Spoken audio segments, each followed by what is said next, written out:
Hi everyone, I hope you're all keeping well. Welcome to another live ukulele jam with me, Matt Stead. Kanikapila Mondays, huzzah! I think we might have to come up with a theme tune at some point. Now we haven't got the demos, so maybe that's the way to go. We've got some great songs tonight. I'm really excited. It's Movies Week, so we're going to do some songs from The Graduate, Almost Famous, the Quentin Tarantino film that I've forgotten the name of, his most famous one, and lots of others. So we've got songs by Steelers Wheel, Simon and Garfunkel, Elton John, and Fats Waller tonight. So it's like a real mashup, which is really exciting. So we'll get started in just a bit, and I'll tell you all about it. I hope you're all doing well there. It's very grey and a little bit rainy out here, but I have been promised that the spring's going to start soon. So apparently this weekend we're going to be twice the temperature we are at the moment here in the UK, which would be very, very nice. Hopefully that'll mean the butterflies are out, because I'm meant to be meeting my friend Rob to go and look for some butterflies this weekend. Should be nice.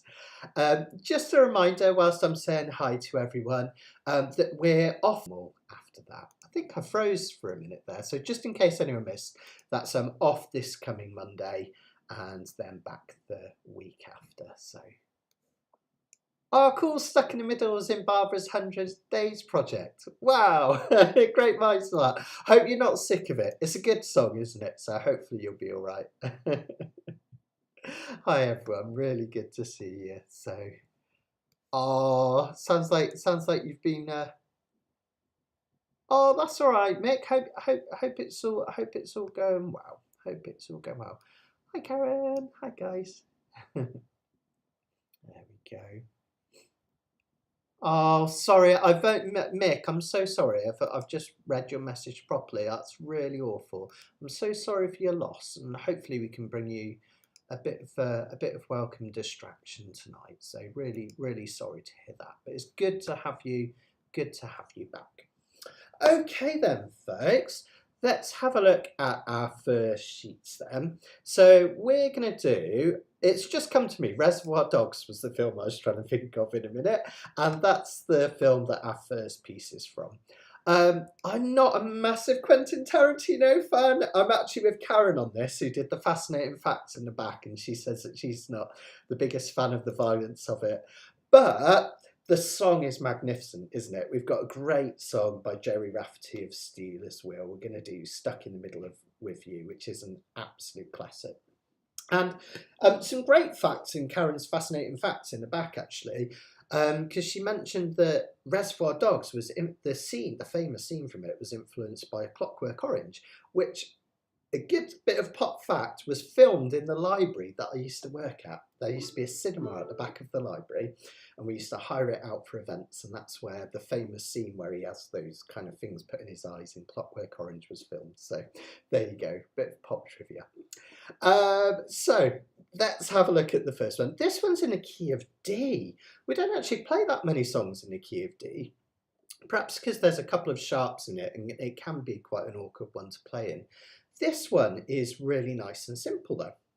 So just to remind you, I know you regulars will all know all this stuff already, but the chord boxes on the left, each one is a measure, and we read them from left to right.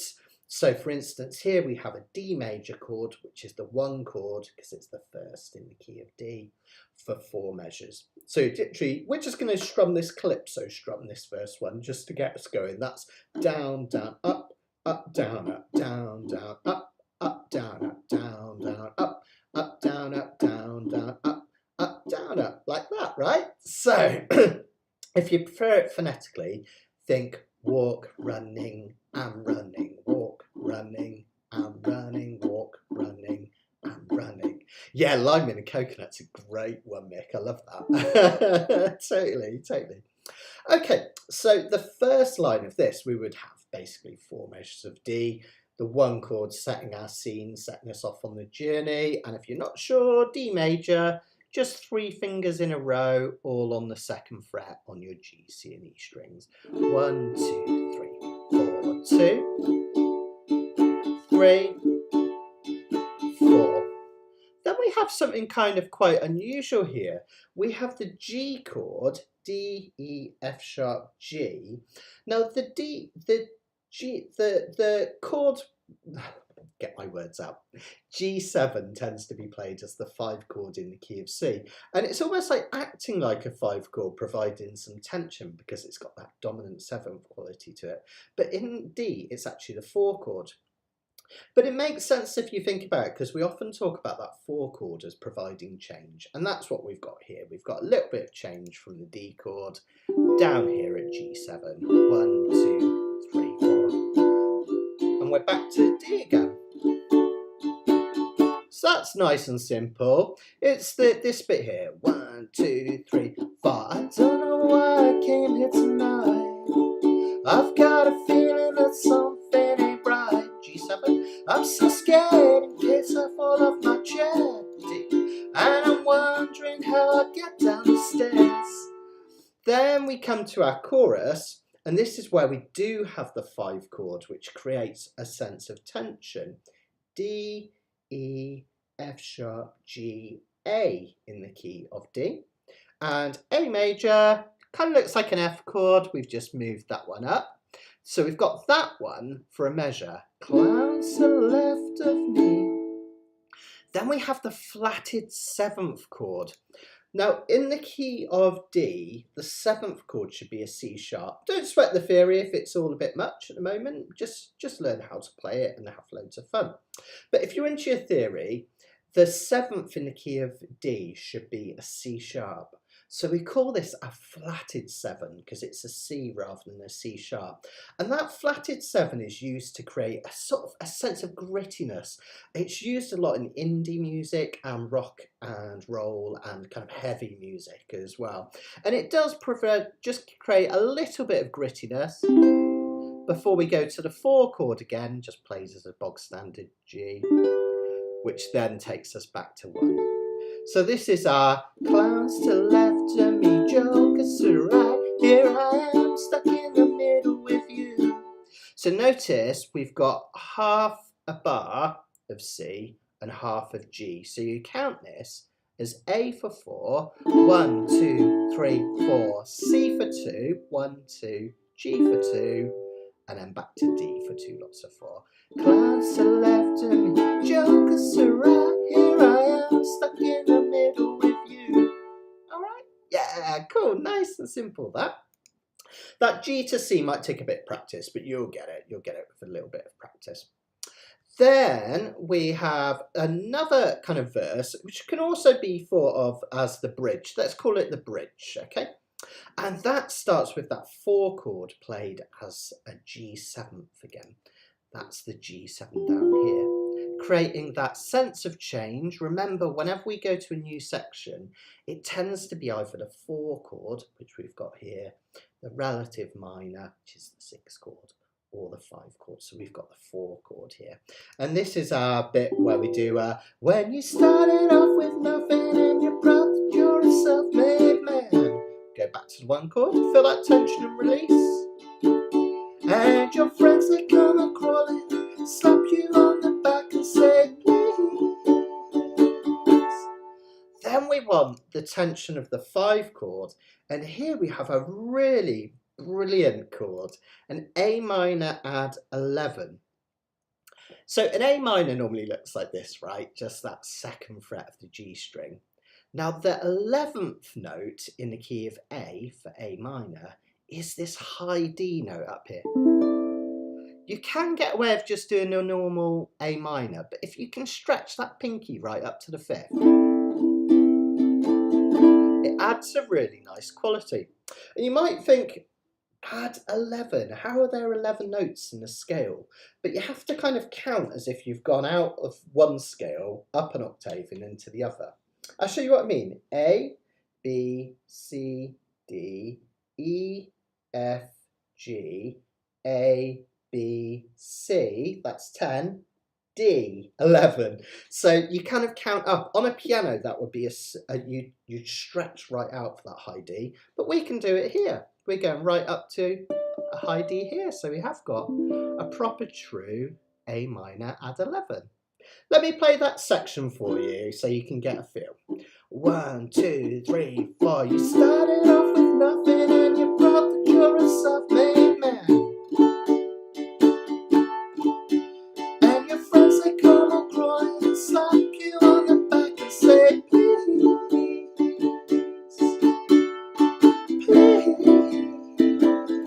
2, 3, 4. Bum, bum, ba-da-da-da-da. We're back to our verse again, right? I love that bit. That kind of tension on that A minor chord is really, really sweet. So lovely. Ah, yeah, that's it. That's it. A taste of summer. Love it. Fantastic. Okay, right. Now, if you want to, we can do a little bit of soloing on this one as well, which would be really sweet. So for this one, we're going to solo using the D blues scale. The reason we're using the blues scale is this has a kind of a gritty sound to it. It is still quite pop-tastic, isn't it? But there's definitely a grittiness to it.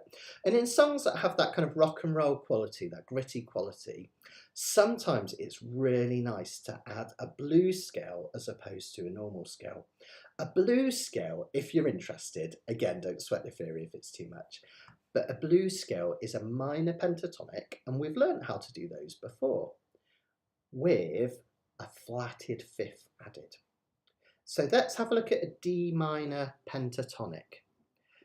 That would look like this. Your minor pentatonics, we go from our tonic, our root note D, 2nd fret of the C string, and for our minor pentatonic, do you remember we always go to a gap of 2 and then we hit the note that's 3 higher, 3 frets. Then we have 3, 4, 5, and then 3, 5. So here we have our first flatted third, 4th, this is the blues note, this flatted 5th, that one there. And notice it gives it that real kind of bluesy quality, which is really nice. So numbers 2, 5, 3, 4, 5, 3, 5. Yeah, nice, right? And if you want to extend it further, you can also go from 5 to 8 and 5 to 8 on the E and the A strings. See how it makes almost like a rectangle, and then you can come back down. Okay, so if you want to have a little bit of an experiment with solo on this, that blues scale works really well. I'll give you an example. You don't have to go crazy.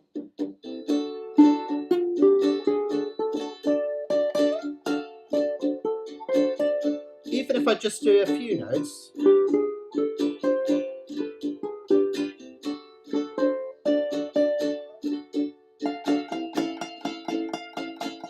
Just one note. So you don't have to go too crazy, just have a little bit of an experiment. We're going to do that solo in. If you want to have a go, we're going to do it, you'll see, after, what is it, the 3rd chorus. It's marked on your sheets, just up here, there it is. We're going to do that solo after the 3rd chorus. And we're going to do that solo over a verse and a chorus. Okay, so if you'd like to have a go, we're going to do it here, and I'm just going to play the chords to the verse and chorus, and you can have a little go at experimenting. Should we just have a little, shall I just do a backing track so you can have a go at soloing before we have a go in the, at the piece all together? Let's try it. Let me strum the chords. Oh, 1, 2, 3, 4. Hit those blues notes.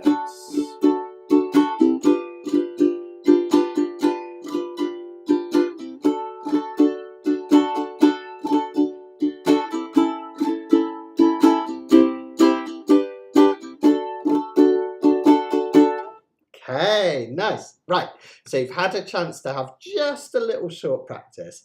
Let's piece it all together. Now, the best thing to do if you can, I know this is awkward if you're following it on screen or on your device, but I like to have both sheets open, the chords and the lyrics. Even if you're not singing along, I find having that lyric sheet open just gives you an idea of the structure. So we go verse, chorus, bridge, verse, chorus is an instrumental, bridge, and then verse, chorus. So verse, chorus, bridge, verse, chorus, bridge, verse, chorus, bridge, but the last one's as a solo, and then chorus, verse, chorus to finish. You'll get the idea. Yeah, I think you'll be absolutely fine on this one. Let's just have loads of fun. I'll come in on close camera anyway, so you can check out my chords as we're playing, so you can see where we are, and I'll bring the chord sheet on screen for you as well. If you've got any questions at all at any point tonight, do just ask in the live chat. It's well worth having the live chat on, and partly because we just hang out in it and it's quite nice to swap ideas and things, but it's a good place for asking questions as well. So yeah, do the slide, Karen, do the slide. Okay, let's do a verse instrumentally just to get us going, and then we'll start the song proper from there.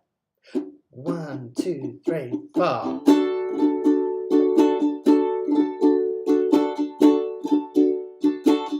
G7, hi Lisa.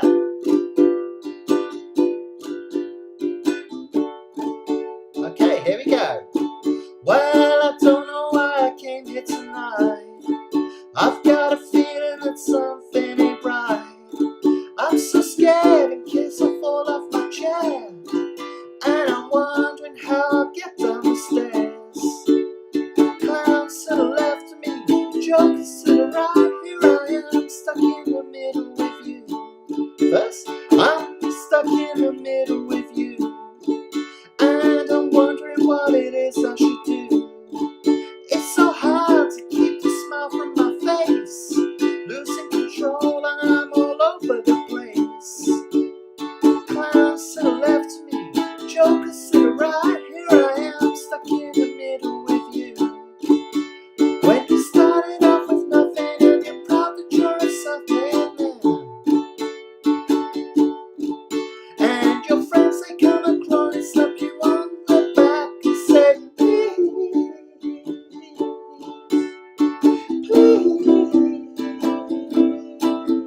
hey, let's do the instrumental.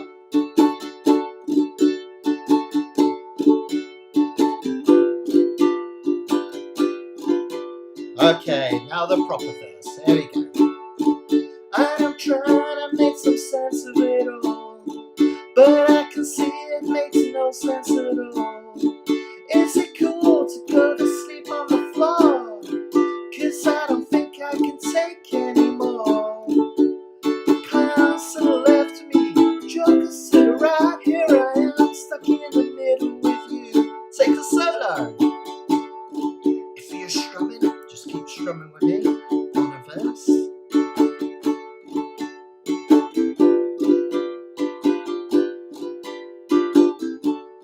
And a chorus. Soloists, get ready to come back in on a bridge. Here we go. 1, 2, 3, 4. You started off with nothing and you're proud that you're a self-made man, and your friends they come and crawl and slap you on the back and say, please, please. Instrumental. Just do the little instrumental after each of those. G7. Okay, last verse and chorus now. Here we go. Well, I don't know why I came here tonight. I've got a feeling that something ain't right. I'm so scared in case I fall off my chair, and I'm wondering how I'll get down the stairs. Clowns to the left of me, jokers to the right. Here I am, stuck in the middle with you. Starting, yes, I'm stuck in the middle with you. Here I am, stuck in the middle with you. Fab. That is a fun song to play, isn't it? Fantastic. Whether or not you like Quentin Tarantino, I don't mind if you love Quentin Tarantino. My wife absolutely loves his film. I think I'm just a little too sensitive for them, to be honest. I'm a bit too much of a softie. So yeah, I can't bear the sight of blood. So yeah, not for me. But he had a great choice in music because there are so many classic pieces, so many classic songs, aren't there, in his films? So even if you don't like his directing, he had a good taste in music. You've got to give him that for sure, and that's a classic, isn't it? A bit of Steelers Wheel. So yeah, fantastic, best soloing ever. Love it. Fantastic. Well, let us know how you got on, folks, before we start the next song. Let us know if you enjoyed that. So next up, that was from 1972, that one. Do you know what? I still think of the 70s as like 30 years ago. It's crazy, isn't it? I don't know why, I kind of have this thing of like the year 2000 is year dot, and that's where I go back from. So 1970s was 30 years ago, right? Let's not say it's 50 years ago. That's scary. I only just made the 1970s. I was born in 1979, so I had 1 year in the 1970s. Cool. Oh, nice, Sheila. That's fantastic. I love it. I love to hear when you're doing solos and things like that. So yeah, Karen's been sliding and soloing all over the place. Absolutely brilliant. I love it. Fantastic.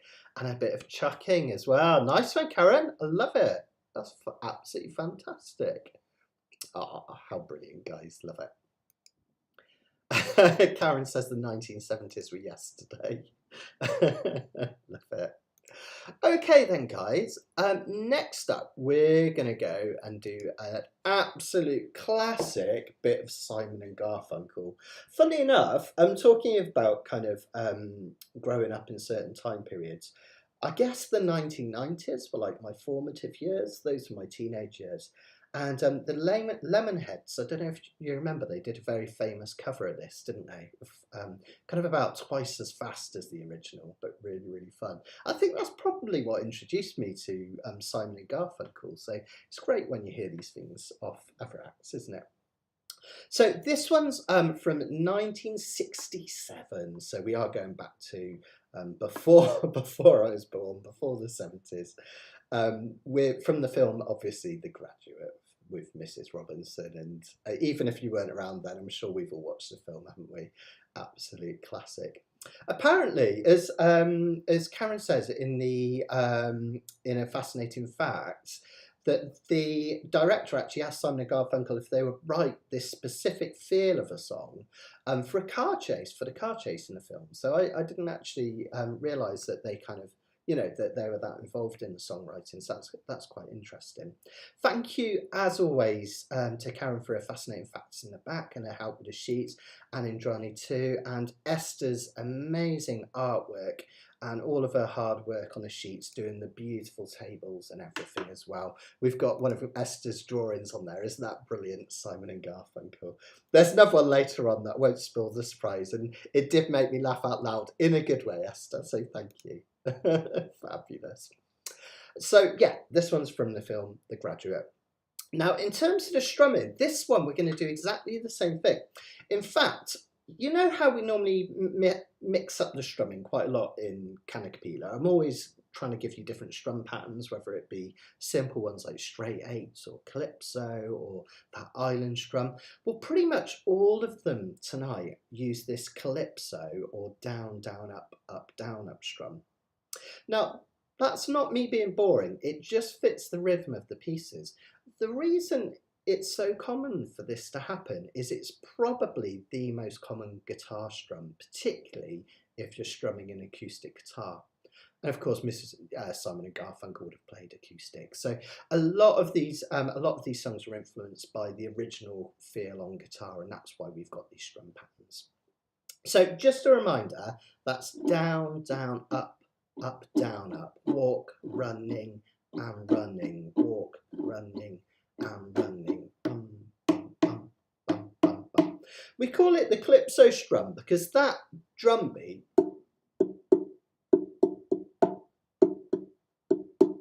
is used in loads and loads of calypso music, but it's kind of slightly misleading, I always think, to call it calypso strum, because really this strum I think of being popularised by folk music. If you listen to a lot of early Bob Dylan and even artists like Woody Guthrie, a lot of them use this as a folk strum. So that's what we're going to use on this one, but a little bit quicker than the last song. Now this song's really interesting because it has two different key centres. So when we think of those Nashville numbers and we give them numbers, we have to think of these as two different keys because that's the way these chords are operating. So the intro is in the key of A major. So A is going to be our one chord in this case, and that's what we set up with. And this is the kind of the verses, but also that intro.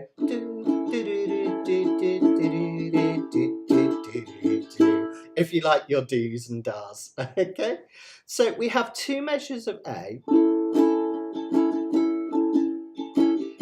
two of A7. Now that's quite a clever thing to do, to turn this A major into an A7. Because a seventh chord always wants to go to the chord that it is 5 above. And the A7 is 5 above D. So this A7 desperately wants to resolve to a D. Well, look what comes on the second line, the 4 chord, a D. So by turning it into a 7th makes it want to go there, basically. So quite clever that you have the 1 as a major, a 7th, makes you want to go to D for change, and then that one gets turned into a 7th.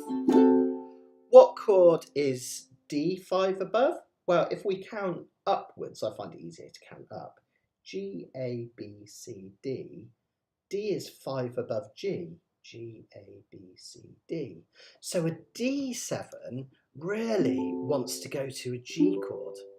If you start to memorise these fifths, so for instance, D to A, G to D, it really helps you predict what's coming next, because a dominant 7th chord is, not always, but it's quite often, it resolves to the chord that it's 5 above. So that's what's happening. Then we've got the third line. This one's a little bit more unusual. We've got that G chord, which is that flat 7 again. Remember, just like in the last song, that flat 7 brings a bit of grittiness in. And then we go to the 3 chord, which is normally played as a minor. In this case, we're just playing it as just a normal C. That one I think should be called a flat third. That's my bad, Esther. I didn't spot that one, even though I played through this, because the C chord in the key of A should be a C sharp. It doesn't matter, it really doesn't matter. We've got G, C.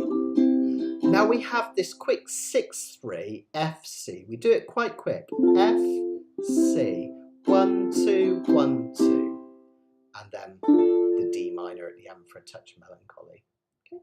Let me play it slowly, really slowly below tempo, and then we'll bring it up to tempo so you can count along and you can see how it works. I'm going to slow way below tempo. 1, 2, 3, 4, A,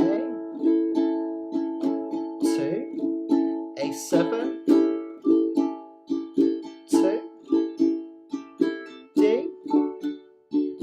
2, D7, G, C, F and C and D minor, and then finally we've got the A again, and then the G. Okay, so really nice. Now that's quite clever. Again, I won't bore you with too much of the theory, but this G at the end, using that flatted 7th chord again, is quite clever because what chord is G 5 above? It's C. What chord do we start the next section with? C. So again, we've got that tension and resolution of 5 to 1, which is great. Let's just have a look. Not going to date myself. I remember going to the drive-in with my parents when they were showing The Graduate. The idea was that we would go to sleep when the boring movie came on. Right, now, I don't know the next bit, but I'm guessing you didn't go to sleep. There's some interesting scenes, isn't there, in that one? I can imagine your eyes as a little kid popping out on stalks at certain parts of that film. I love it. That's a great story. Absolutely brilliant. Hi, Stefan. No worries, mate. You've only missed the one. Don't worry. You'll soon catch up. Okay, so that's the A section in the key of A. Then we go to a B section, or the chorus, and that's in the key of C, which is a really interesting thing to do. And it does feel like the song really goes from kind of feeling quite bluesy to really lifting into like a classic major key pop song, which is what we've got here. And we've got the 1 to the 6 chord. That's a common thing, going from the 1 chord to the relative minor. The relative minor is that 6 chord A minor. Okay, so we have C, A minor. This is the classic. And here's to you, Mrs. Robinson. Jesus loves you more than you will know. Oh, whoa, whoa, whoa. And then just 4 and 5 underneath, really simple. Then we go again.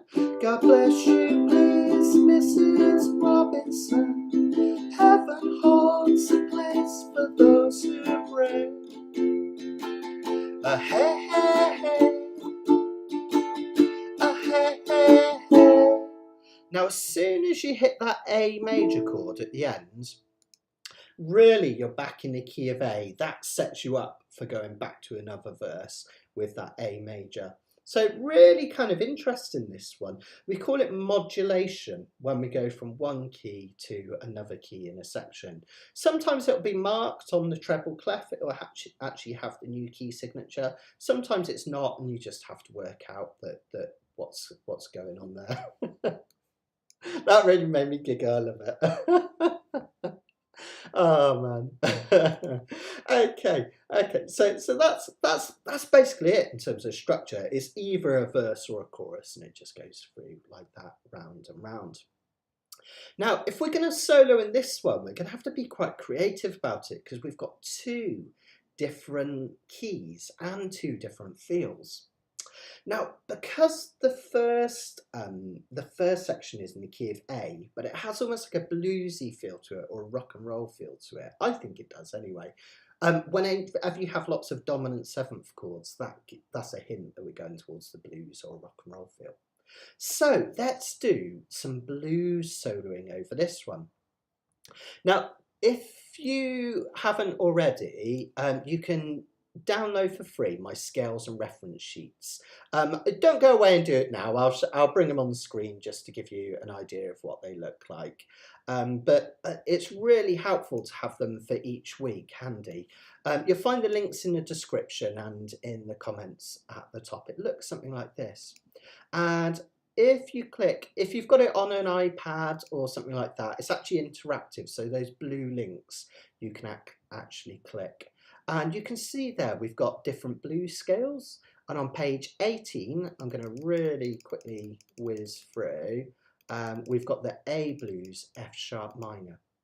The reason we've got those 2 together is that every scale has a relative minor, the same notes, but just starting from a different place in a minor key, we call it. So here they are. So that, oh, I've gone one too far. That allows you to stretch out your solo a little bit more over the fretboard. Come on. Sorry, I've gone too far and it's not letting me go back now. Come on, sheets. Honestly, I talk to my computer like this all the time. It's crazy, isn't it? It's like it's a dog or something. Oh, that's gone too far the other way. Okay, sorry guys, I will get there. I'm going to be patient this time and not click my mouse like a million times. There it is! Right, don't touch anything, Matt. Okay, so the notes towards the right-hand side of this fretboard, basically, starting way up at the 9th fret is your A blues scale. I'll show you what that looks like on our ukulele. We come right up here, past the 7th fret, which is a G, up here to the 9th fret, which is an A. You can kind of spot that by looking for your 10th fret, which probably has 2 dots on it. Okay, your 12th fret, sorry, I'm being daft. 12th fret normally has 2 dots. And go back 3 to your 9, okay? So the A blues scale goes 9, 12, then it goes 10, 11, 12. There's that flatted 5th. and then 10, 12. So it's the same pattern that we did for the D blues scale, only this time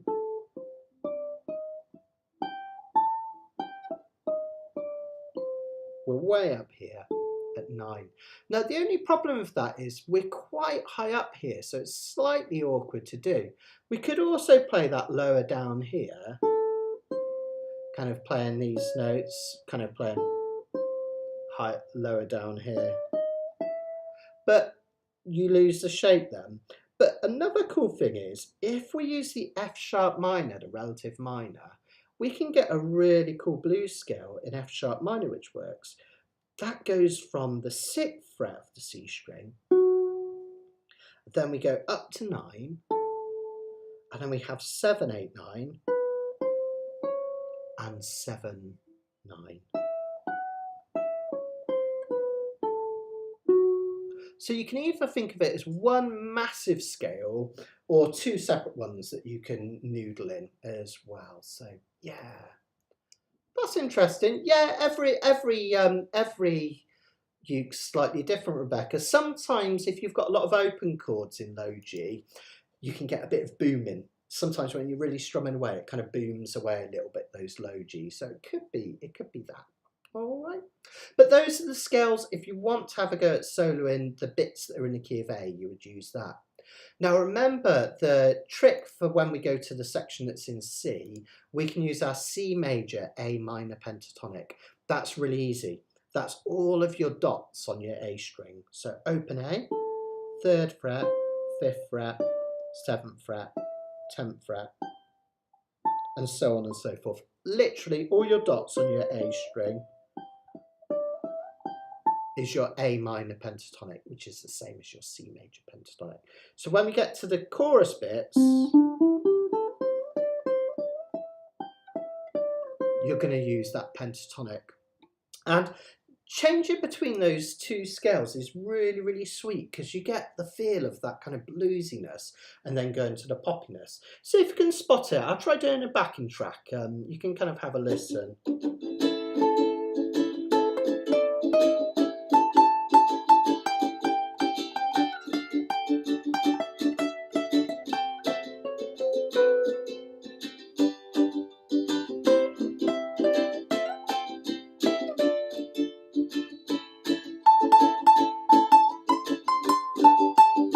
Major.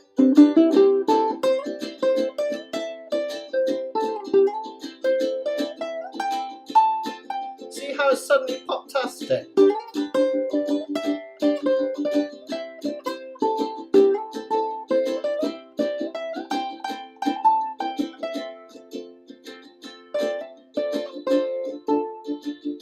But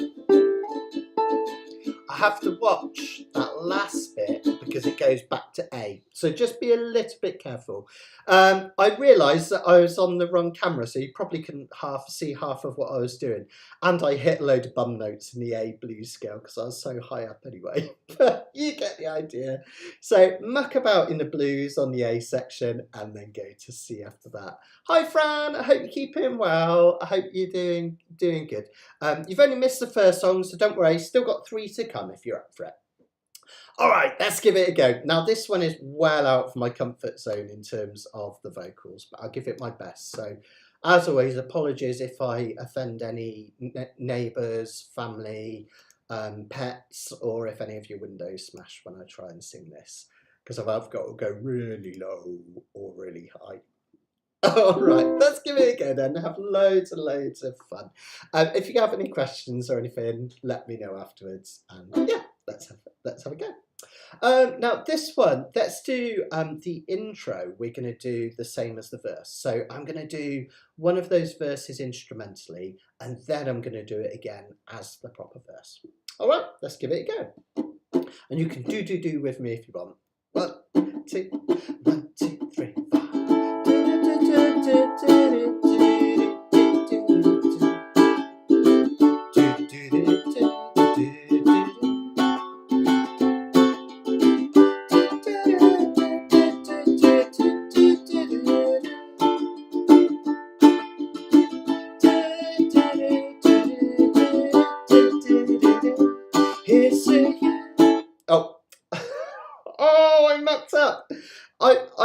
got that completely wrong. It's the intro, and then we start with a chorus, don't we? Not a verse. See, I go wrong sometimes. I'm ever so sorry. We'll do that again.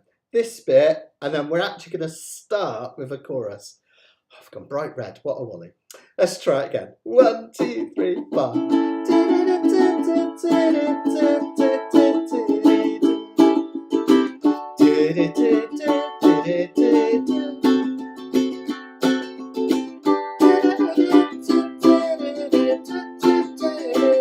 Get ready for the chorus.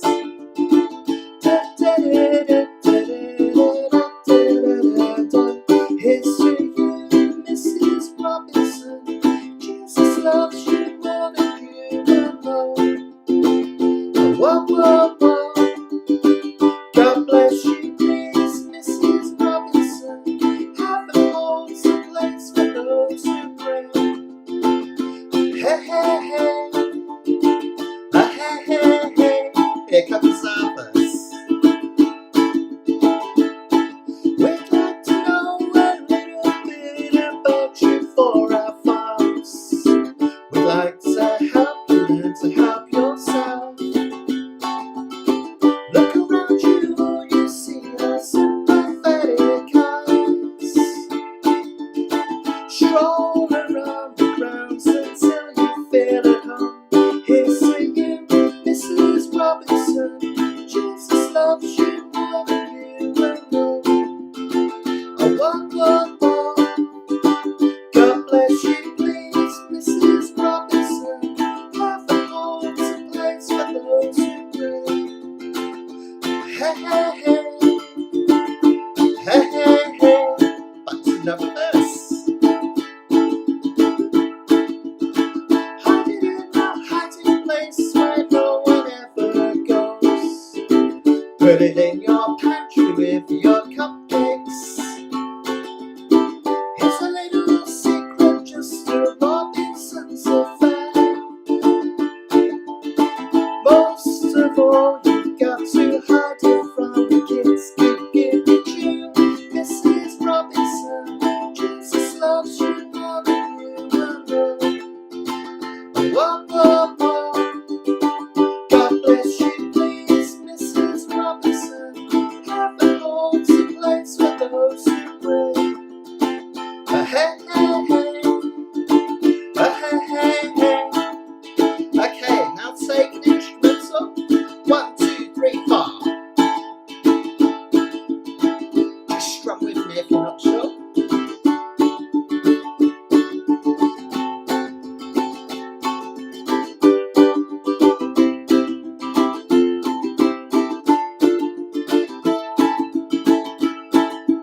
And a chorus instrument split.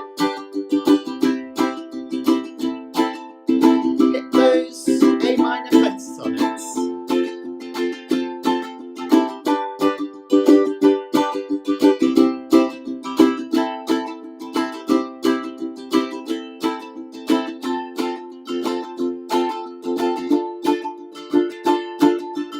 Okay, final verse and chorus. Sitting on a sofa on a Sunday afternoon, going to the candidates' debate. Laugh about it, shout about it, who you've got to choose. Either way you look at it, Golden Joe DiMaggio, and nation turns its lonely eyes to you. Oh, whoa, whoa, whoa. What's that you say, Mrs. Robinson? Golden Joe has gone away. Hey, hey, hey. Hey, hey, hey. 2, 3, 4. Well done, guys. I thought I did alright until that final chorus. Oh, there's always one bit that I go wrong on. I got the chords right, I just couldn't get the words out quick enough. I always find out Simon and Garfunkel songs, they always put loads of syllables into a verse, and it's kind of really, really difficult to sing on occasions. I find the same thing with a boxer. In fact, the boxer I find even more difficult. getting all those words in at the right time is quite tricky, but great song. And it sounds so beautifully jangly, doesn't it, on the ukulele? It works really, really great on uke, so fantastic. Did any of you manage to have a go at the solo? Let us know if you had a go. It's quite tricky, isn't it, changing between those two scales? Sometimes you can just find your way using your instinct, but it's a quite tricky one.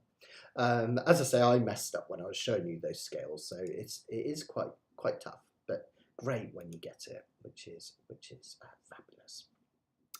Okay, so let's take a quick break.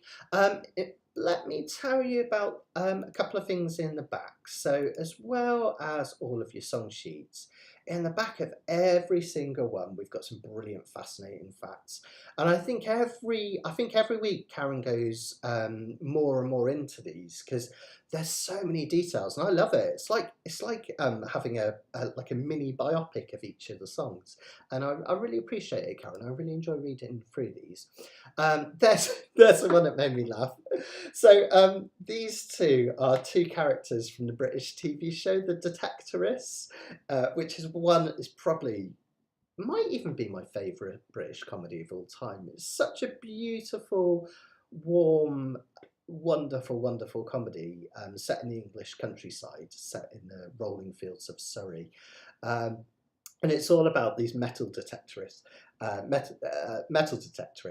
and the kind of baddies from the kind of rival metal detectorist clubs are these guys, and they're always they're always kind of the Toby and I forget the other main character. They're always taking the mickey out of them for looking like Simon and Garfunkel. So it was very, very witty of you to do that, Esther. It made me laugh out loud again. I loved it. So there we've got some details about Mrs. Robinson and the film The Graduate as well, which is really interesting. We've got quite a lot about Tiny Dancer as well, which is quite fascinating, which we'll talk about a little bit in a minute. And as well, we've got some about the Members' Choice Honeysuckle Rose. And there's always some fun bits. So we've got some silly jokes here as well. So why is Peter Pan always flying? He never lands. It's all great. So thanks, Esther. I won't read them out because I'm one of those people that can't deliver a joke for toffee. I can kill even the funniest jokes, but there we go. The thing that I wanted to show you in the back of these sheets, particularly this week, is we've got this Nashville numbers quiz. Now, when we have a look at Tiny Dancer that we're going to do next, there's quite a few different sections to fit in, and we couldn't work out how to kind of get the Nashville numbers and the chords in the box without making everything so small that you couldn't read it, excuse me, or without having to go on two sheets. So when you have a look at Tiny Dancer in a bit, you'll see that for the first time ever, we're not going to make a habit of it because I love Nashville numbers, but the first time ever we've done away with the numbers completely and we've just got the chords. But we thought those that really enjoy the Nashville number way of thinking about things like 1 being the tonic, setting the scene, 4 being the change chord, 5 being the tension and whatnot. What we've done is we've created a little quiz in the back. I won't show you all this because we've got the answers on the next page that you can just glance at. But if you fancy it, have a go at a challenge. Wonderful picture of Elton there, Reginald on the back there. So you can have a go at putting in the Nashville numbers yourself as a little quiz, which I think is really quite a useful thing to do. So have a look at that Nashville numbers quiz in the back today. I think that's really cool. Oh, nice. Well done, Karen. That's absolutely brilliant. Fantastic. Well done. Love it. Okay. So just before we do look at Tiny Dancer, which is going to be our next song, just a quick reminder of a couple of things coming up. We've got our next live lesson this Wednesday, which I'm really excited about. So May 1st, pinch and a punch for the first of the month. 3:30 UK time, and we're going to look at the beautiful Elvis song. There's me and Elvis. We're obviously good mates. We go back a long time, me and Elvis. We're going to have a look at Elvis's version of Blue Hawaii from the film Blue Hawaii. So it's an absolute classic. And we're actually going to do a chord melody version. So it's going to be really beautiful finger style arrangement. And I'll teach you measure by measure how to play it, which I'm really excited about. If you want to get the sheets for that, you can download the full score. It costs £5 for the worksheets, or £8 if you want to donate towards people that can't afford to pay them. But of course, most of you guys are members of my website by now, and I'm really grateful of that. And every member of my website, maxsteadukulele.com, you get those worksheets at no extra cost, so it's included in your subscription, and you'll find them on the members page. Okay, so maxsteadukulele.com. At that website, you'll also find all 9 of my courses, including the new one that I'm working on, Jazz and Blues Ukulele. We've got a couple of new lessons of that coming up this week, and the baritone one that I've started as well, so all the details are there. If you wanted to help with any running costs for the Kanikapila, and I'm so grateful, thank you guys for those that donated last week, you can do so at paypal.me/Ukroom or follow the links in the description. I'm really, really grateful. I'm always going to keep Kanikapila for free because I always want to provide something to the community at no cost. So if you want to donate, you can, but you're not obliged. So just putting it out there. Oh, I love it. Fantastic. Do you know what? I've always wanted to have a go, Joe. I find it really fascinating. I remember being a kid and seeing a guy coming along the beach with one. And I was like, what is he doing? It's before they're kind of, I guess they're becoming quite popular again. But yeah, I'd love to have a go sometime. I bet it's loads of fun. If you found anything good, you have to let us know if you found anything good. Have you seen The Detector? It's such a wonderful, wonderful comedy. Okay, right, I'm rambling on, so let's stop that and have a look at another song. Just whilst that's loading, I'm just going to have a quick swig. That was really out of my comfort zone, that song. Some songs I'll kind of transpose to fit my vocals, but sometimes the chords in certain keys are quite hard to play. That's the benefit of being able to transpose into another key. So that one works out really nice and easily, doesn't it, with that section in C, just with C, A minor, F, G. Okay, right, here's Tiny Dancer. Now this is a really, such a beautiful song, absolutely wonderful. I'm going to show you a little bit of finger picking on this, just for fun as well, which I think some of you will quite enjoy. Now this one is almost entirely in the key of C. If you are doing the Nashville Numbers quiz, there's 2 ways you can think about this bit. You can either think of them in the key of C. So for instance, A flat would be C, D, E, F, G, A. It would be this 6 played as a flat, so you would write flat 6. Or you can think about this section as in the key of A flat, and A flat's the 1 chord. Don't sweat that too much, but just so you know, if you're doing the quiz, you've got a couple of options there. But it's almost like this bit modulates into A flat, which is something Elton John used to like to do quite a lot, go to a slightly different key centre in one section. Most of it is just quite simply in the key of C. And I love this one. It has a real kind of relaxed country feel to it, which is really, really beautiful. Interestingly, it wasn't that successful at the time. In fact, it was never released as a single, and it was never like particularly popular, this song. And then in the 1990s, it was used in Cameron Crowe's film Almost Famous. And there's a beautiful scene of the band. It's all about this band and going on the road with them, and groupies and roadies and all this sort of stuff. And there's loads of tension. There's this lovely scene where the band all come together and everyone starts singing Tiny Dancer. And that scene really boosted this song. And it's since become really, really popular. And I think Rolling Stone magazine called it the 45th best song of all time. 45 doesn't seem that high, but if you think about it, how many millions and millions of songs have ever been written? 45 is quite amazing. And it's really beautiful. It's basically about Bernie Taupin's wife. So for a while, she was the tiny dancer in the lyrics. She was the seamstress for the band. She used to go on tour with them. Sadly, they divorced, I think, in the 1970s. Anyway, right, let's have a look at how to actually play the thing.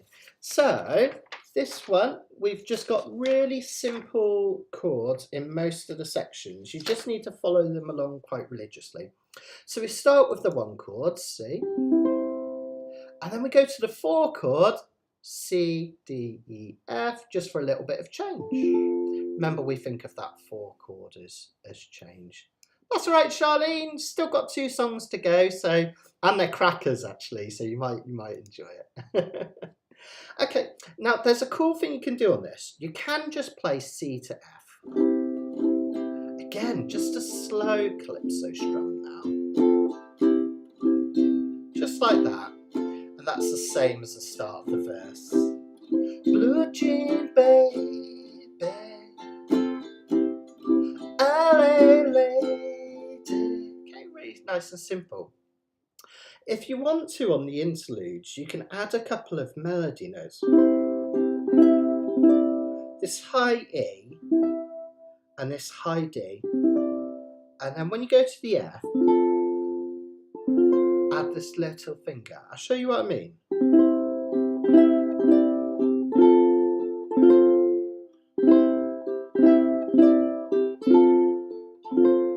If you want to make it even more like the original, that first C, if you use your first finger, and then you can arpeggiate it by picking the inside 2 strings, followed by the outside 2. Okay. And when you hit the A string, you're going to hit it up there at the 7th fret for that E note. Pick that 5th fret, and then we come back to F and just add that high C. I'll show you what I mean.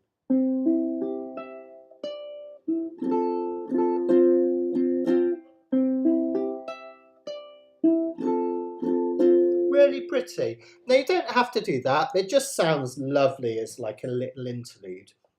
Or you can just strum C and F is absolutely fine there. And we use that as the intro, but we also strum it wherever it says interlude. So you notice after each of the verses, we do it as a little interlude. And it's lovely. It's just like this little breath before you get to the next section, which I think is really pretty, really pretty.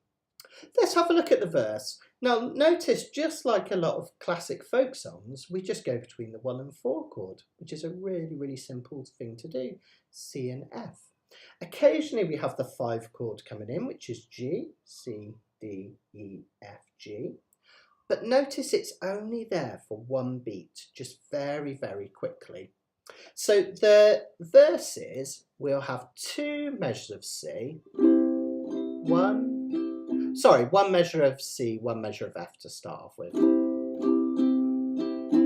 F, C, F. Then we've got 2 measures of C, 1 measure of F. Then we've got 3 beats of F, 1, 2, 3, G. So that G is just coming in for 1 beat at the end quickly. So second line of the verse, 1, 2, 3, 4, 1, 2, 3, 4, 1, 2, 3, 4, 1, 2, 3, G. And then you go again. The next 2 lines will repeat, C to F, C for 2,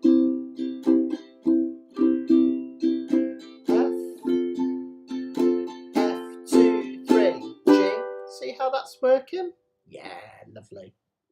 Next up we have this really, really beautiful section which starts with the 4 chord. Whenever we start a new section, we tend to use either the relative minor or the 4 chords. Not always, but it's a really obvious choice. And that's because it creates a sense of change and movement. So here we have the 4 chord, F. The next chord is all about introducing a feel of melancholy.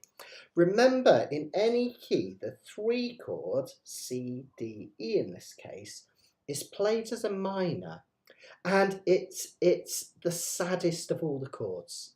If we number all the chords 1 through to 7, that 3 chord in any key is the saddest.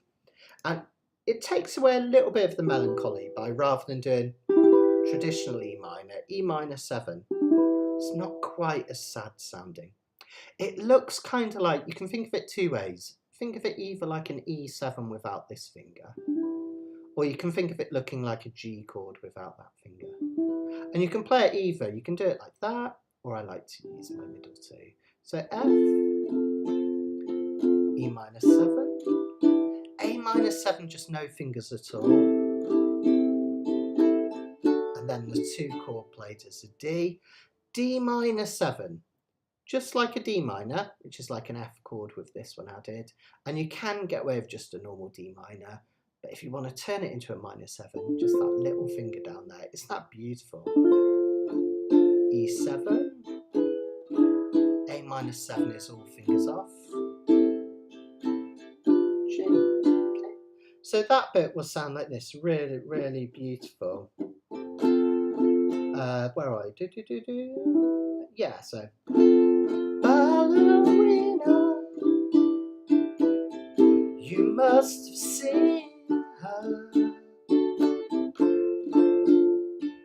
dancing in the sand. And then the next bit is just like start the verse again. Now she's in me, C to F, and again, always with me, tiny dancer in my hand. And then we've got that little intro part again. That's probably the hardest bit of the song, this little flurry of chords here, but it's really beautiful. What we're doing is we're going down from the 5 chord, G. We're basically coming back through the scale. G, back from G is F, back from F is E, and we play it as E minor. Back from E minor is D, we play that as D minor 7. And then eventually, because we've got that interlude to come, which starts on C, we go from C. So we're going 5, 4, 3, 2, 1. It's a lovely way of just descending through what we call the diatonic chords.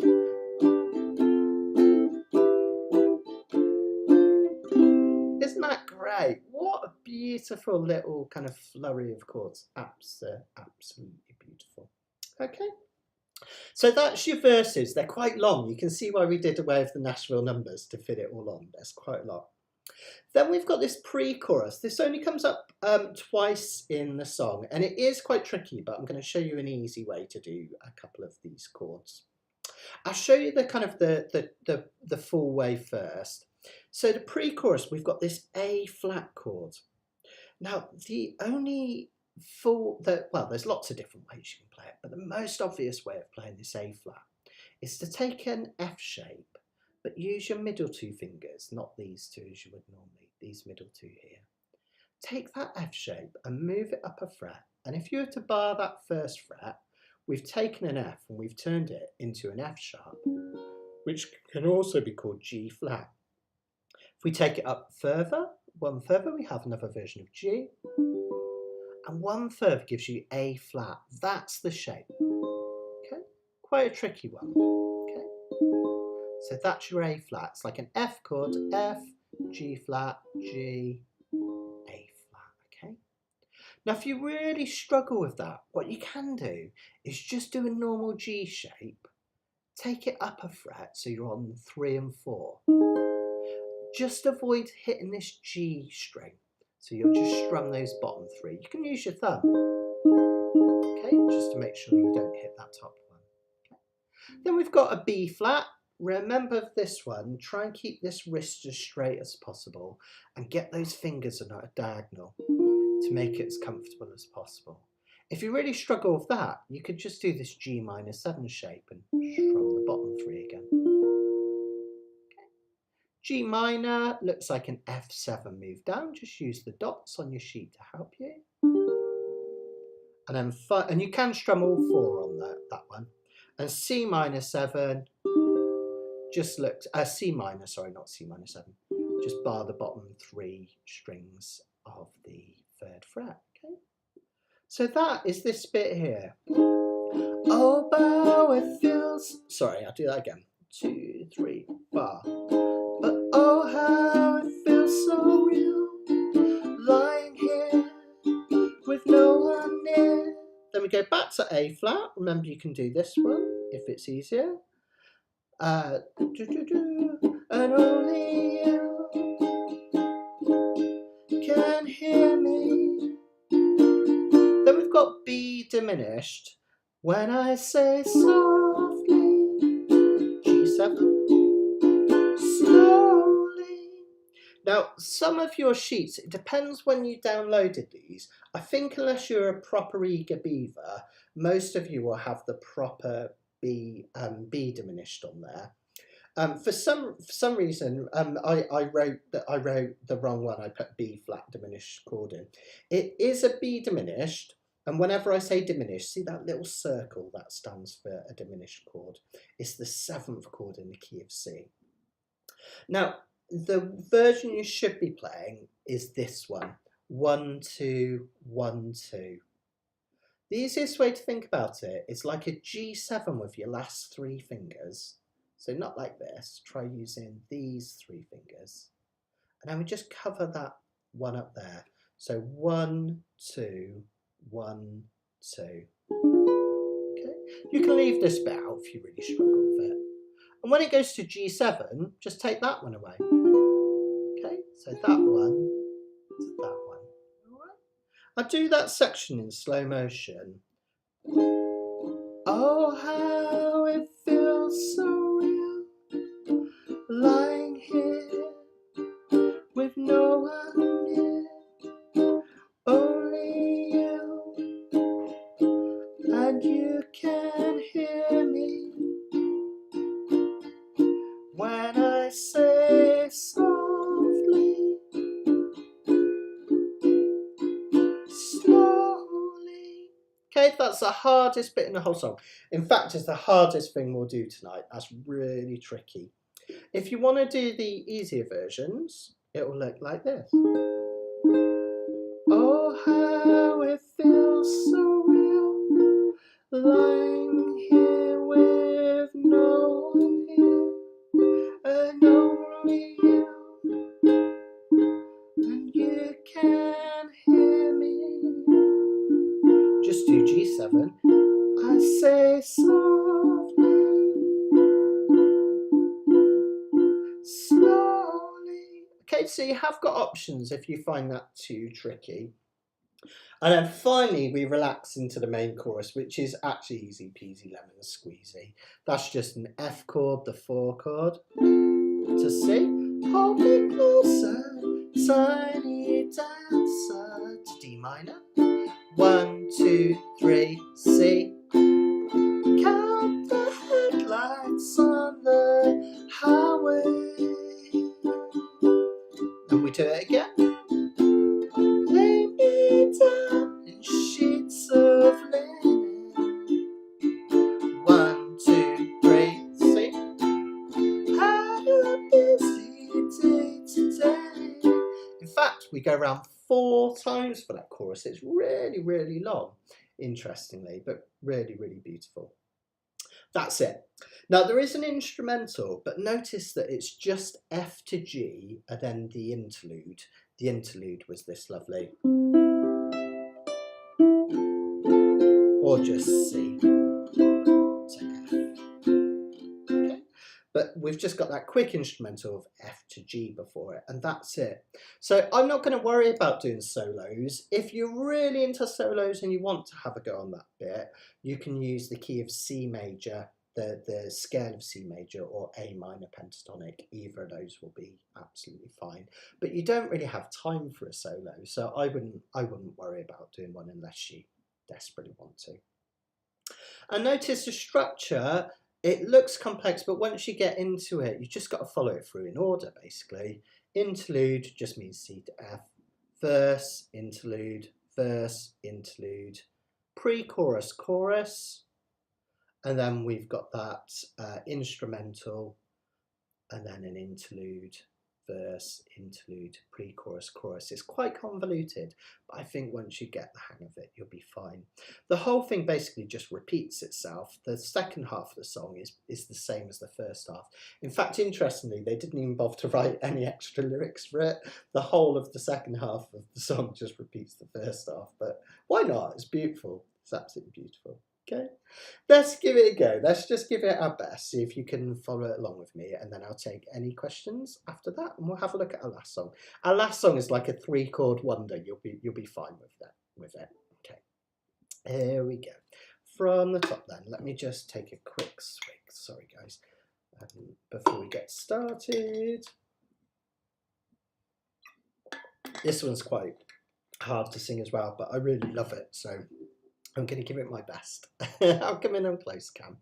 Okay, here we go. 1, 2, 3, 4.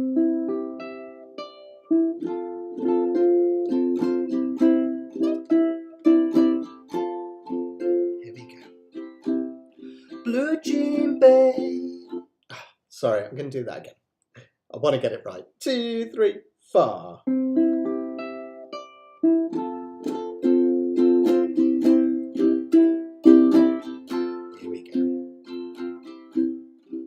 Jean baby, LA lady, seamstress for the bands, pretty eye, pirate smile, married to music man. Ballerina, you must have seen her dancing in the sands.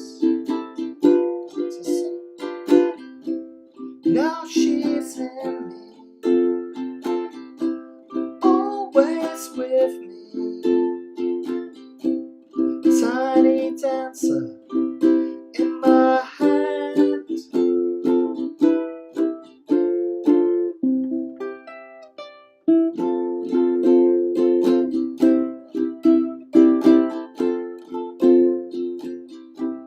Jesus freaks, another verse, out in the street, handing tickets I forgot.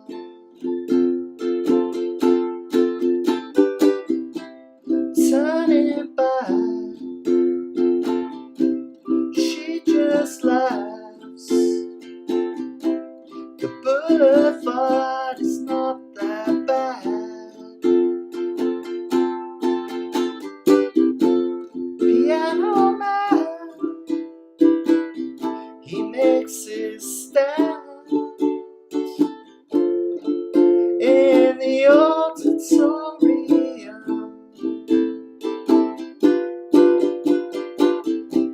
Looking on, she sings the songs, the words she knows, the tune she hums.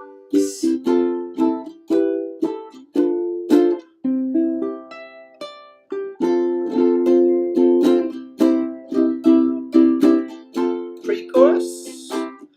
Oh, but how it feels so real, lying here with no one near, and only you, and you can hear me when I say softly, slowly. Here comes our chorus. Hold me closer, tiny dancer. Count the headlights on the highway. And again. Lay me down in sheets of linen.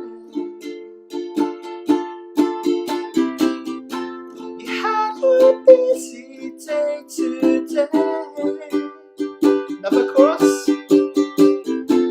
Hold me closer, tiny dancer. Count the headlights on the highway. One more time.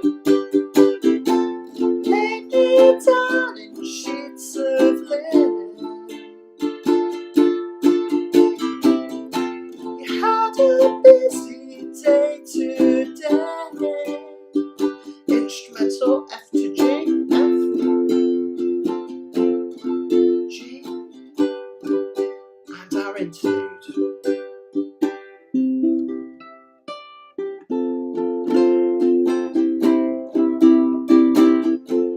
Another verse. Blue jean baby, LA lady, seamstress for the bands, pretty eye, pirate smile, married a music man. Ballerina, you must have seen her dancing in the sands. Now she's in me, always with me, tiny dancer in my hand.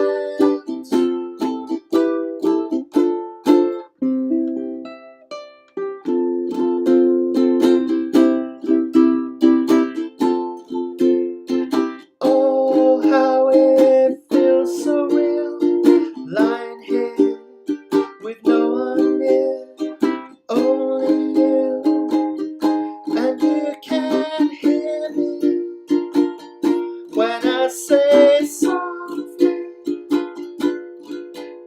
slowly. One last chorus. Hold me closer, tiny dancer. Count the headlights on the highway.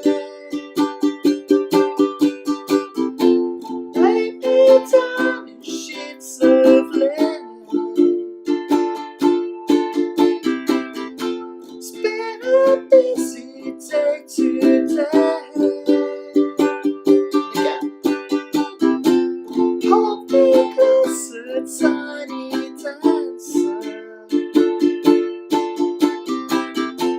Count the headlights on the highway. Lay me down in sheets of linen. It's been a busy day today.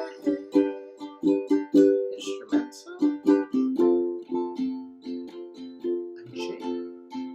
Slow. And then let's finish with an interlude.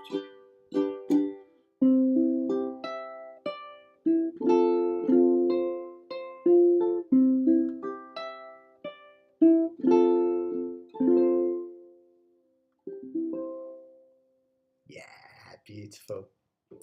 Whew, that was an epic one, wasn't it? But isn't it gorgeous? What a beautiful, beautiful song. And I love those little touches. The pre-chorus is tricky. It's a really unusual thing, isn't it, to go to A flat? Quite unusual. It's funny. I was looking at a jazz song, "All the Things You Are," with Esther earlier, and interestingly, that one was in A flat major, but then that one went to all sorts of different keys, so that was quite different. But I love those little sections. That F to E minor 7, and then that D minor 7. Really beautiful. And my favourite bit at the end of that verse, when you get that 5, 4, 3, 2, 1. Really beautiful. So yeah, absolutely fabulous. Karen, I think we already fixed it. Do you remember? You fixed it, and for some reason, and I did upload the correct one. So I think that one we sorted. I'm pretty sure. I think that's the one we sorted. But if you did want to have a look at it, it was this one. So this is the correct version. 1-2-1-2. All right, from nose to toes. We did a B flat diminished for the picture by accident. It should have been that one. All right, but that's B flat diminished. That's B diminished, and then to go to G7, take that one off. I think it's just I think I've got the first version of sheets, Karen. So I think that's why I've got the open one. I could be wrong, but I think that's right. Okay, let us know how you found that. I know that's quite complicated. We don't normally do songs as complicated as that because there's no way you could play that by ear. Well, you could eventually, but it's quite tricky, right? But we were doing movie week, and it's probably one of my all-time favourite songs from a film. That one, I just absolutely love it. So I've wanted to do it for so long.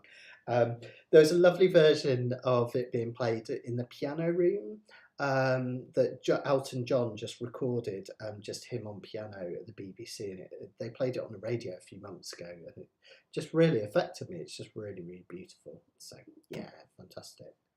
Oh, that's weird. Oh, I think we did it the other way around, Karen. I think we changed it to B flat and changed the chord rather than the diagram. That's me being a muppet. Yeah. Yeah, so it should be B diminished, and it should be 1-2-1-2, Karen. Yeah. Sorry about that. Okay, so we're going to finish tonight with an absolute jazz classic. In fact, I'm actually going to be looking at this for our videos in the Jazz and Blues course, because at this point in Jazz and Blues, we've looked at in the course early ragtime and then rag pop, and then we've looked at a blues song. At this point, we started to get these jazz chords coming through in what we call 2-5-1 combinations. It's a really important building block of jazz. So many jazz songs, whether they be Fly Me to the Moon, Autumn Leaves, or this one, a Honeysuckle Rose, they're built on what we call a 2-5-1 progression. And that just means in any key we play the second chord, played as a minor, followed by the 5 chord, played as a dominant 7th, followed by the 1 chord.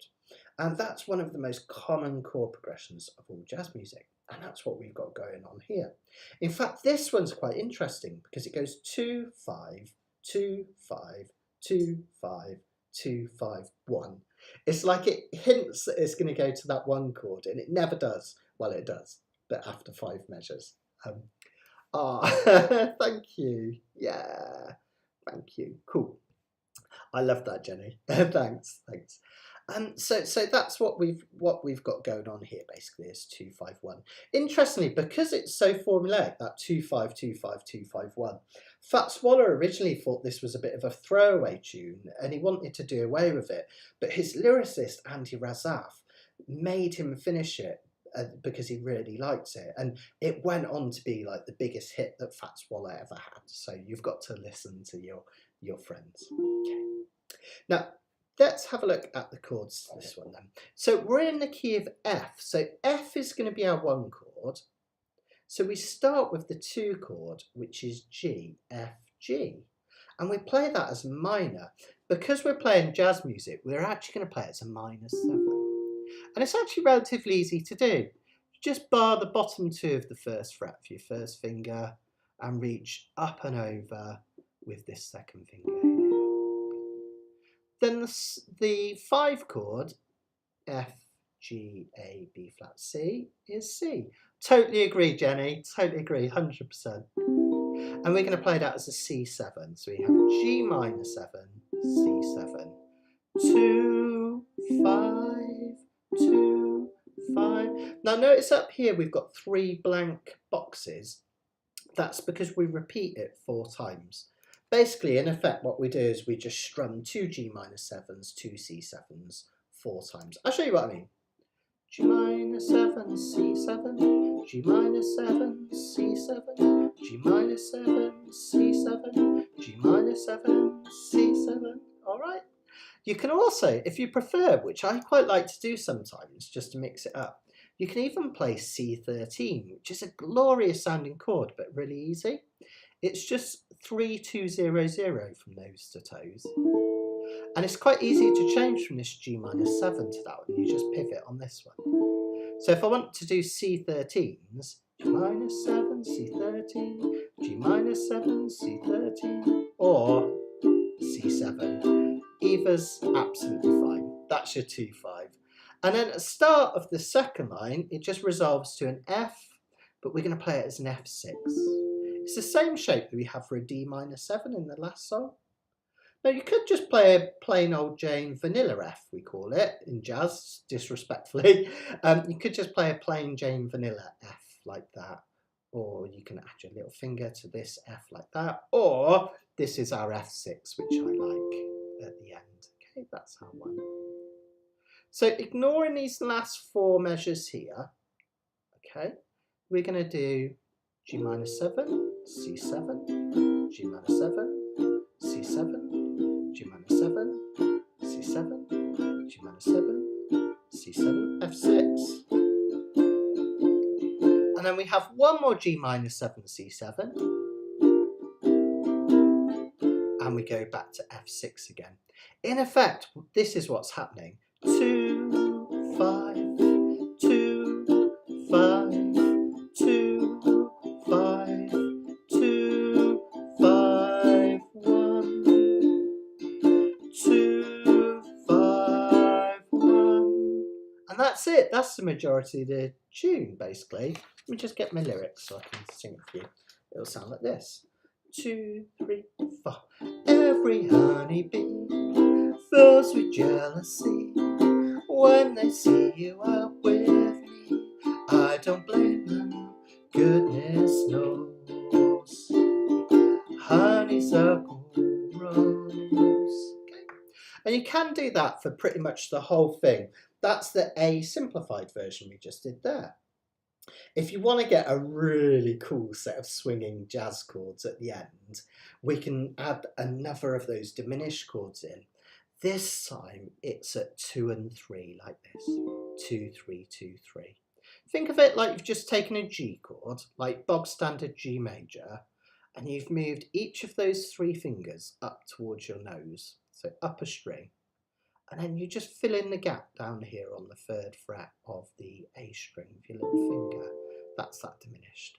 Because we're coming from F6, you can just kind of keep that little finger where it is and just put that G shape up here. Okay, isn't that lovely? All right.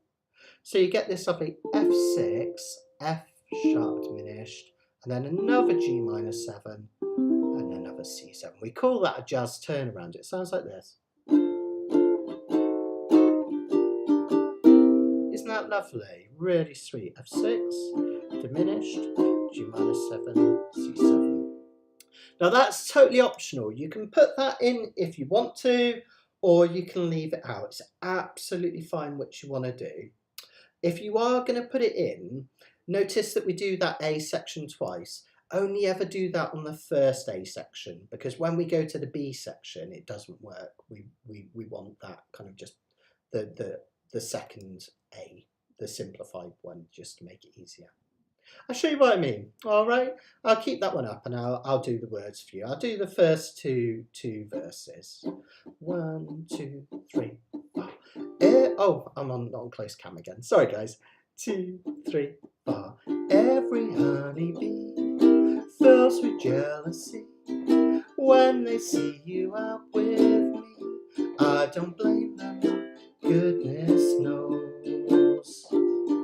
Honeysuckle Rose. There's my turnaround.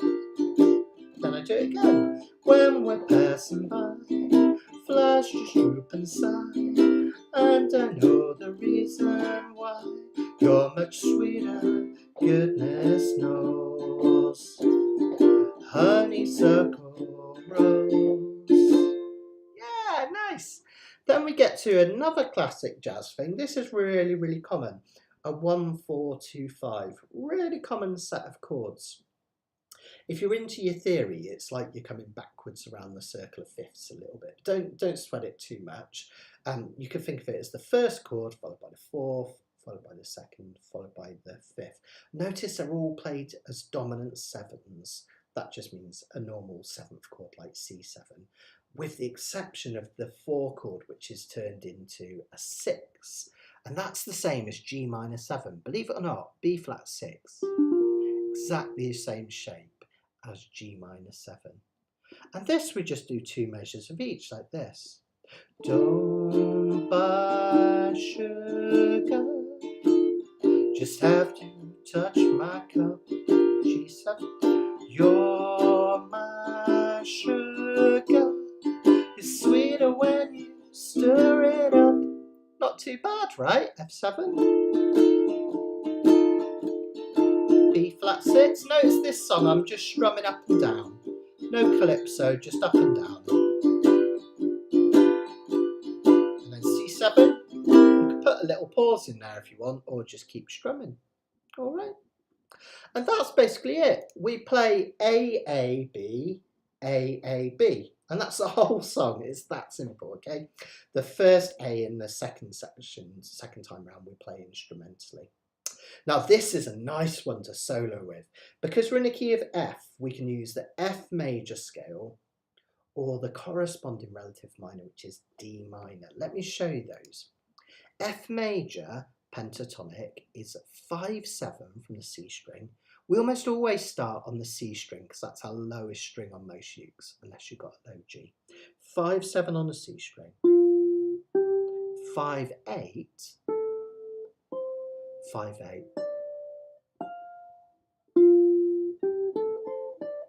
It's our My Girl riff, right? That's your F major pentatonic. And then your D minor pentatonic goes 2/5, 3/5, 3/5, 2/5, 3/5, 3/5.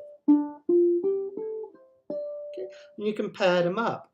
Now, what I like to do with this one, because it's kind of quite a jazzy song for this one, I really like to kind of add a few chromatic notes. That just means we fill in the gaps between those notes, and it sounds really effective. I'll show you what I mean. If I just do that F major pentatonic scale first, just as is, and then I'll show you what I mean by filling in the gaps.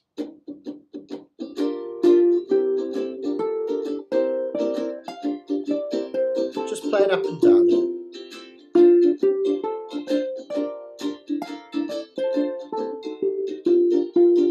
But what I can do is I can play notes in between those notes, just literally fill in the gaps. And as long as I resolve it to one of those notes, it'll still sound good.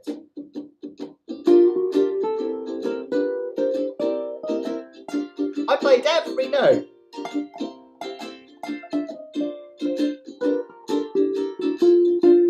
As long as you resolve it to a correct note, it sounds nice. And it makes it sound more jazzy, which is really nice.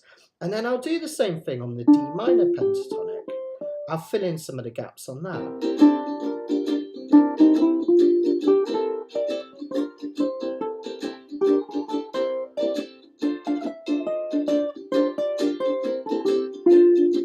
See how it kind of really lifts it, filling in those gaps. So you don't have to do it all the time because it can sound too much, but just the odd little chromatic run.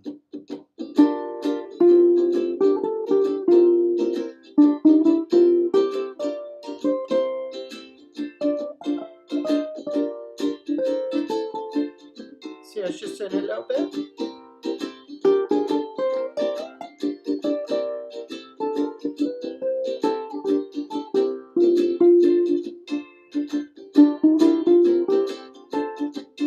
So on and so forth. So have a little play around with that. When we do the instrumental break, if you want, you can have a little go at soloing, and it's really, really good fun. I think what we'll do is, because it's such a short song, let's play the whole thing through twice. So we'll do A, A, B, A, A, B, A, A, B. Just round and round like that a few times. Just have fun with it and see how it goes. All right, let's have a try. Thanks everyone for joining in tonight. This is going to be... that wasn't my best. I hope not.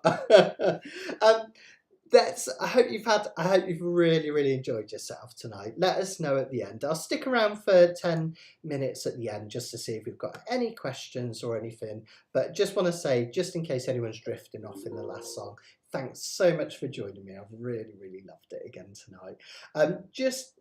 Remember, we're away next week because it's a British bank holiday. We'll be back the week after for loads of fun. All right, here we go. Yeah. Okay. I'll do blah, blah, blah, put my dentures in. I'll do an A section once instrumentally to get us going, and then we'll go from there. 1, 2, 3.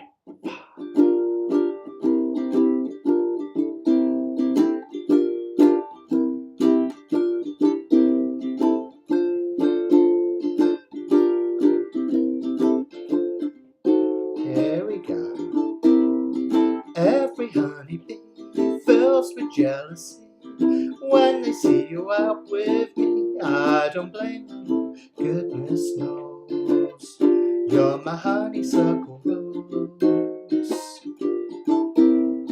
When we're passing by, flash just droop inside, and I know the reason why you're much sweeter, goodness knows. Honeysuckle rose, be such a don't buy sugar, just have to touch my cup. You're my sugar, sweeter when you stir it up. 2, 3, 4. When I'm taking sips from your tasty lips, the honey fairly drips. Your confection, goodness knows. Honeysuckle rose, take a solo if you fancy one.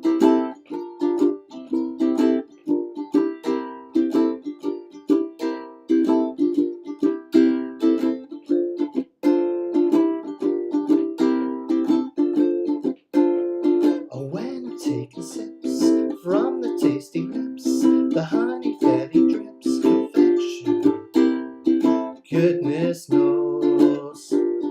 Honeysuckle rose, take a chorus. Don't buy sugar, just have to touch my cup.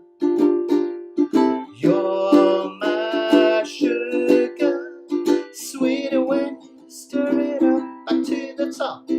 Every honeybee fills with jealousy when they see you out with me. I don't blame you, goodness knows. Honeysuckle rose. When we're passing by, flash just droop inside, and I know the reason why you're much sweeter, goodness knows. You're my honeysuckle rose. One last beat. Don't buy sugar, just have to touch my cup. It's my sugar, it's sweeter when you stir it up. Last day, when I'm taking sips from your tasty lips, the honey fairly drips. Your confection, goodness knows. Honeysuckle rose. Well done, guys. Just a bit of fun there at the end. I probably went over that a little bit too fast, but you know what? You can watch my videos this week. They're going to be up on the website. I didn't do that on purpose. It makes it sound like I did, don't worry. But I'll have a new video, 2 new videos, hopefully, on Honeysuckle Rose going up on the Jazz and Blues course this week. We have looked at this piece before, both as a chord melody and as the chords, but I wanted to do it again because it's a really important part of jazz, this 2-5-1 combination. So if you want to have a go at that, those will be on the Jazz and Blues course, which will be coming out very soon. Okay, cool.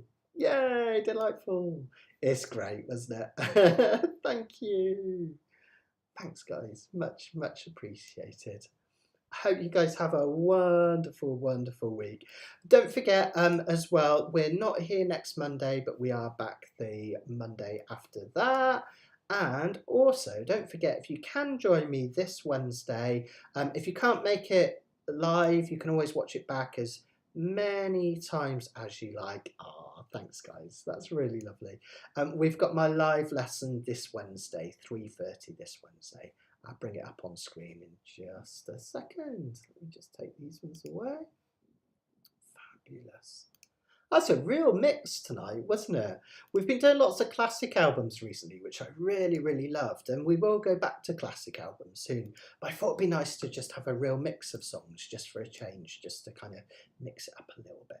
So this is the Wednesday afternoon lesson, if you can make it, Blue Hawaii ukulele tutorial. We're going to look at chord slides and do a beautiful chord melody version of Elvis's Blue Hawaii, which I think you guys are really going to enjoy. Nearly there on the app. Some people have been asking about the app.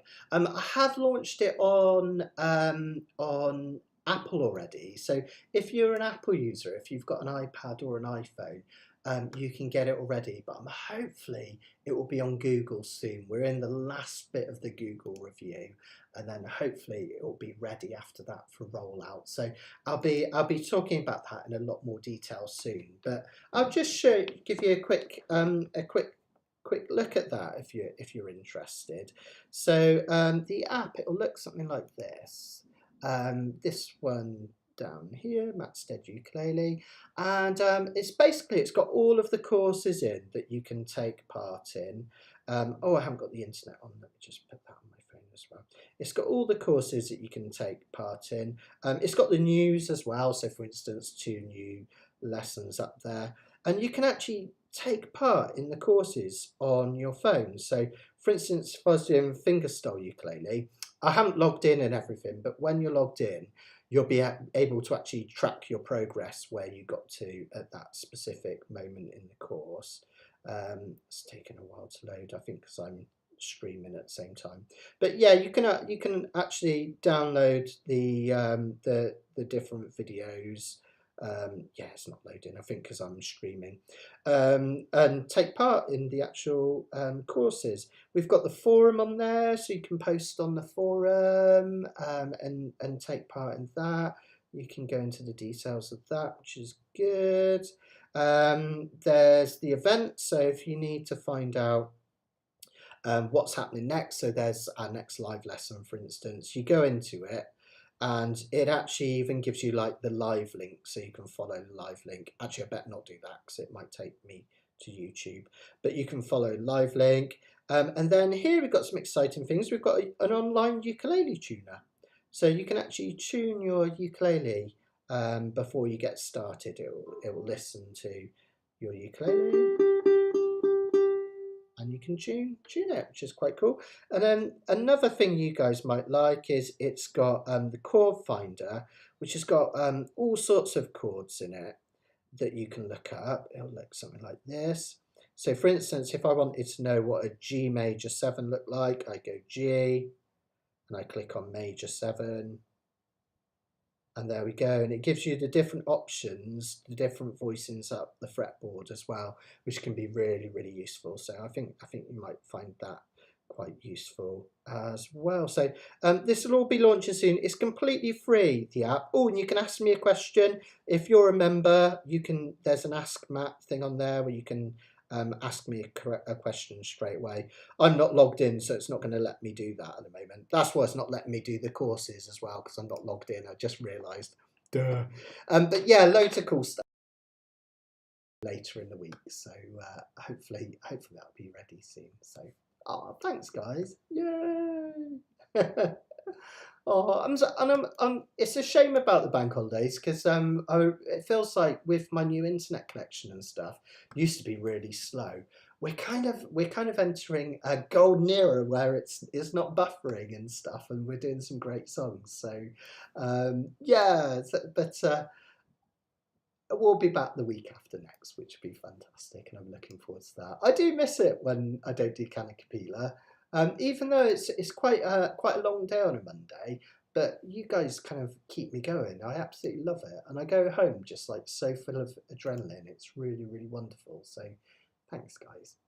All right, I'm rambling now. So I am going to say goodbye, and I will see you in 2 weeks for the next Kanikapila.